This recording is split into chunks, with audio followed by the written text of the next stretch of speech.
Hey cycling community, this is Steve Grusis, the Cycling Greek. There was a rider that was motivated to ride even though he forgot his helmet at home. Not good. On this ride, we're a tandem that is training for RAAM. Knowing that these guys do not lollygag and me wanting to get a good workout, wherever they went, that's where I wanted to go. If you've never been behind a strong, motivated tandem, then you may not realize how hard can be. Right now these guys are ramping up, so I'm going to stick to them like white on rice. As it turns out, we were now a breakaway. While I still had some strength in my legs and the speed was not that great, I thought I'd get a side shot of them before I went back and started sucking on their wheel. Once we make the turn here, we're off to the races. This is actually part of their RAAM training that they'll be talking about later on in the video. With the crosswind that we have, going from left to right, all I wanted to do was stay tucked in as best I can and do whatever I could on my pulls. So they would take much longer pulls than I. I was worried about, once I was off the front on the pull, getting back in and getting connected to them.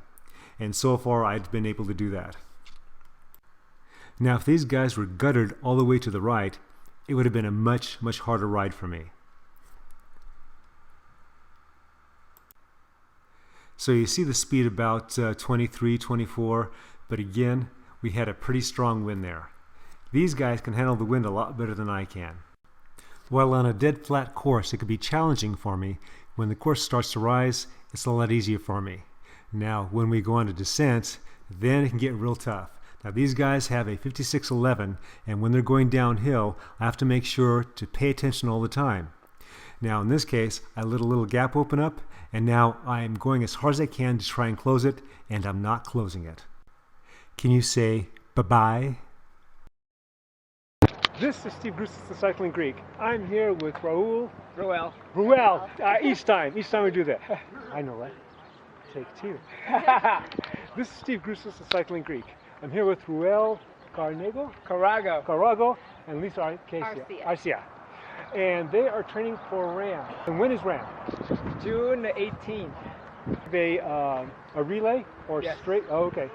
Four tandems. Four tandems. Co-ed. There's structured training that you do? Structured training. Yeah, or just ride light.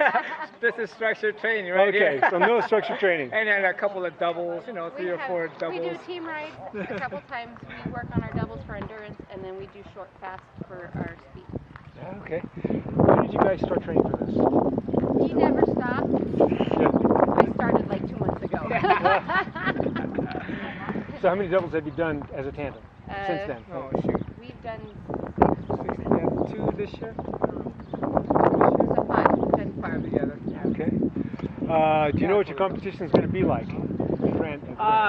There's several teams that are single bikes, or what you call half bikes, because they're only half a bike.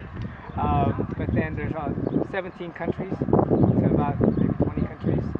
We're hoping to get it done in 6 days. 6 days, within 6 days, we're 515 miles a day. And if you did the 6 days, what place would that get you? I'll be in the top 10. Who is organizing your team? Skipper. And we are running for the Alzheimer's Association. So that means you got to raise Boku bucks as a tandem to be part of the team. Is that right? To make the figure down? Yeah, it costs close to $50,000 just to get on the starting line.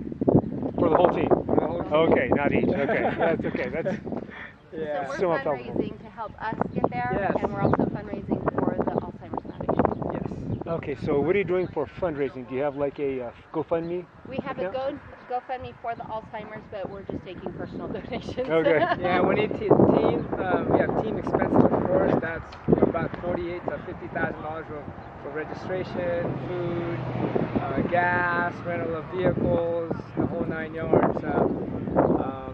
But there's a lot of we have sponsors already going out. We have Rubber Soul sponsored us. Stevens is going to sponsor us. Bright Horizon, we're has sponsored, Sarah Care sponsored. So there's a lot of different sponsors here in town. But there's also, we have collaborative over there in LA. You have like 12,500 for your part. How far along are you, and what's your deadline for that? Oh, our deadline's probably 2 weeks before the race starts. We'll have all our monies in So place. the middle of June. Middle of Okay. June. Second week of Yeah, we should have that. We have about 36,000 already raised. So, Oh, as a team. as a team. Oh, okay. So it's not like you have to do 12.5 to get a singly, Yeah, we even though it's have preferred. we have to turn in about $4,000 each just to make sure that we And are that's in, not including our kits, helmets, anything else. That's just to get us there. just to get started. Oh, okay. So you got to buy your own kits Mhm. on top of the 50,000. Yeah. Yeah. You would think they'd throw in a jersey for 50,000 bucks. And you need the extra helmet, you need Well- the extra shoes, you need the rain gear, the heat, Yeah, for everything. yeah. We're Okay. also looking for crew. Anybody Yeah, we're looking has, for crew. You know, a good 10 days to give us. Huh. Yes, we're still looking for crew just in case that, Well- people drop out. Well, that's pretty cool. Now, that's an event I won't do. Maybe Kaiser, maybe a double. Looks like the group is taking off right now, so we're going to go get some more video. On the way back, we were starting to give chase. There was a small group that took off ahead of us. At this point, my legs certainly weren't fresh. After I got dropped by the tandem, I went into time trial mode, still trying to chase them. Toward the end, I was caught by 3 riders from Dyka Hackett on the bubblegum incline and almost caught by one of my teammates. What you saw a moment ago was that tandem fly by. This was just a slight incline, and they just flew by like we were standing still. Some of the stronger riders are giving chase. I don't have it in my legs to give chase. My teammate actually got up to them and then got dropped later on the small riser. Caught up again. 28th Then you got dropped again, then you caught him again. 28. is a Saturday. That's right. And where are you going to be? Where are you going to be? Omni. The Omnium. That's right. And do the time trial, right, at the Omnium? I think so. Yes. I think And- that's what the girls talked me into. Nice. So, you heard it from these guys. No structured training. They just get on their bike and ride. Hard. Hard, Hard. fast, You really gotta have hard. it's high intensity training, and then distance. 200 miles, then 100 the next day. Something simple. Yeah, I do that all the time. Yeah. You'd think I'd be like this big around. So remember guys, comment, like, subscribe. The Cycling Greek.